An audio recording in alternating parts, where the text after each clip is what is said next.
ഈ കോവിഡ് കാലത്ത് കോടാനുകോടി സമ്പാദിച്ച് ബാങ്കിലിട്ടിരുന്ന ശതകോടീശ്വരന്മാർ 28 ദിവസത്തെ ക്വാറന്റൈൻ കാലത്ത് ഭാര്യയും മക്കളും ബന്ധുക്കളും ഉപേക്ഷിച്ചു പോയി. വലിയ കൊട്ടാരം പോലുള്ള വീട്ടിൽ ഒറ്റയ്ക്ക് പേടിച്ചരണ്ട് മരണത്തെ മുഖാമുഖം കണ്ട് കഴിഞ്ഞ സമയത്ത് അവരുടെ ബന്ധുക്കളല്ല, ഭാര്യയല്ല, കുട്ടികളല്ല, ഏതോ പാവപ്പെട്ട തൊഴിലാളി സമൂഹ അടുക്കളയിൽ നിന്ന് ഭക്ഷണം കൊണ്ടുപോയി മതിലിന്റെ മുകളിൽ വെച്ചു കൊടുത്തു, മരുന്ന് കൊണ്ടുപോയി വെച്ചു കൊടുത്തു. ലോകത്തെവിടെയും കേരളത്തിൽ നടന്നതുപോലെ മനുഷ്യനെ സ്നേഹിച്ച ഒരു മഹാമാരിക്കാലം ഉണ്ടായിട്ടില്ല. ഒരു നേരത്തെ ആഹാരത്തിന് ബുദ്ധിമുട്ടി നടന്നലഞ്ഞ് പണിയില്ലാതെ തീവണ്ടിപ്പാളത്തിൽ ചതഞ്ഞരഞ്ഞ് ചിതറിപ്പോയ മനുഷ്യരെ നമ്മൾ ഉത്തരേന്ത്യയിൽ കണ്ടു. കേരളത്തിൽ ഒരാളും പട്ടിണി കിടന്ന് മരിച്ചില്ല. ഏത് കോടീശ്വരനും പൈസ കൊണ്ട് യാതൊരു പ്രയോജനവുമില്ല. പാവപ്പെട്ട തൊഴിലാളി കൊണ്ടുവന്ന് കൊടുത്താലേ ജീവിതമാർഗമുള്ളൂ. തൊഴിലാളിയാണ് എൻ്റെ ദൈവം എന്ന് ചിന്തിക്കേണ്ട സാഹചര്യമുണ്ടായി. അന്ന് നമ്മൾ അതിജീവിച്ചത് ഒരു ഗവൺമെന്റ് ഇവിടെ ബലവത്തായി ഉണ്ടായതുകൊണ്ടാണ്. യാതൊരു സംശയവും വേണ്ട.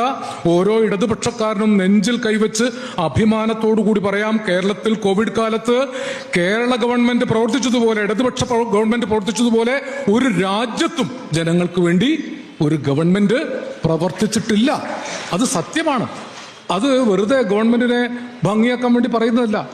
എല്ലാ വീട്ടിലും ഭക്ഷണം എത്തി, ആരും പട്ടിണി കിടന്നില്ല. 108 ആംബുലൻസിൽ രോഗം ഇവിടെ ഉണ്ട് എന്ന് കേട്ടാൽ ആ നിമിഷം വന്ന് ആളുകൾ കൊണ്ടുപോയി. എത്ര ആരോഗ്യ പ്രവർത്തകർ മരിച്ചു എന്ന് നിങ്ങൾ ഓർക്കുന്നുണ്ടോ? ഓരോ ദിവസം ന്യൂസ് കാണുമ്പോൾ 90 ആരോഗ്യ പ്രവർത്തകർ, 100 ആരോഗ്യ പ്രവർത്തകർ, 200 ആരോഗ്യ പ്രവർത്തകർ മരിച്ചു. എന്തിനാ ഈ ആരോഗ്യ പ്രവർത്തകരൊക്കെ മരിച്ചത്? അവർക്ക് വീട്ടിലിരുന്നാൽ മതിയായിരുന്നില്ലേ? നമ്മളെ പോലെ മുഖം മൂടിയിട്ട്.